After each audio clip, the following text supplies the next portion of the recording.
Is it really possible for a tiny tweak to your morning coffee routine to ignite your metabolism and put your body into full fat-burning mode for the rest of the day? Check out the link in the video description now and transform your morning coffee into a metabolism-boosting super drink. This is the dramatic moment one of Putin's tanks is blown to smithereens after being blasted by a precise Ukrainian kamikaze drone. Pieces of the Russian tank can be seen flying through the air after a direct hit caused a giant, fiery mushroom cloud to erupt. Shocking footage from a field in the war-torn Donetsk region shows the moment a stationary Russian tank was targeted by one of Ukraine's specialist bomb-laden drones. In the short clip, the kamikaze FPV munition drone drops onto the formidable military motor before a blast erupts. Within an instant the tank is engulfed by bright orange flames as pieces of shrapnel are sent soaring through the air in hundreds of tiny pieces. Smoke billows through the air as the thunderous sound of the explosion was heard for miles.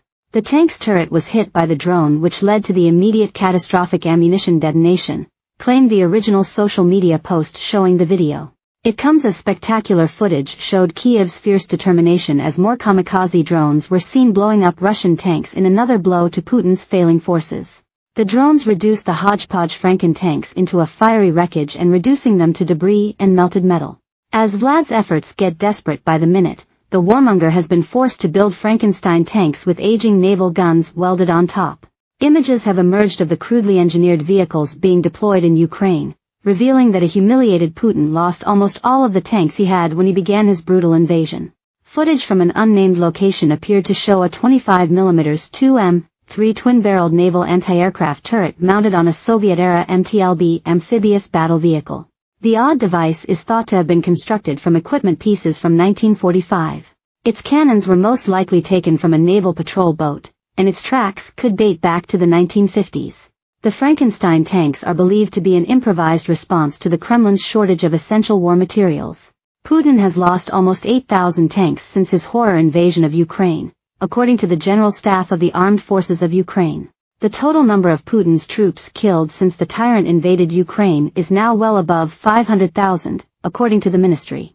By Iona Cleve, drones have been deployed in the war in Ukraine on an unprecedented scale as thousands are used daily to hunt down enemy forces, guide artillery, and bomb targets, transforming modern land warfare. Ukraine has become increasingly reliant on first-person view, FPV, drones, nimble, target-seeking, kamikaze unmanned aerial vehicles, UAVs. Since early 2023, the cheap, explosive, flying machines have become one of Kiev's biggest success stories after its military ran perilously short on munitions due to long-stalled Western weapon shipments. The attack UAVs have come to define the conflict, helped by constant streams of footage filmed on board as they tail troops, blast Russian positions or smash into tanks worth millions with ruthless precision. The potent quadcopters cost around £300, are largely made from off-the-shelf pieces of kit, and as demand soars, an army of civilians are helping to assemble them in their homes. Some are fitted with grenades or home-built bombs, others are used for reconnaissance missions to identify enemy positions and guide artillery fire. Now, almost every fighting brigade in Ukraine has an assault drone company. With the 600-mile front frozen in hellish trench warfare, the success of FPVs on the battlefield is undeniable, according to the commander of Ukraine's attack drone operations.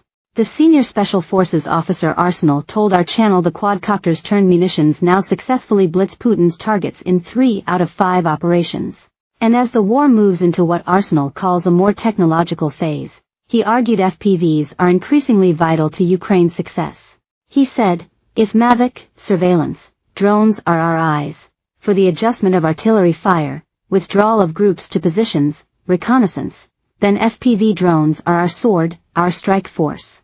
Over 2/3 of Russian tanks destroyed by Ukraine so far in 2024 have been taken out using FPV drones, a NATO official told Foreign Policy. Their long-range capabilities also save countless lives as the drone operator can be stationed away from the front line.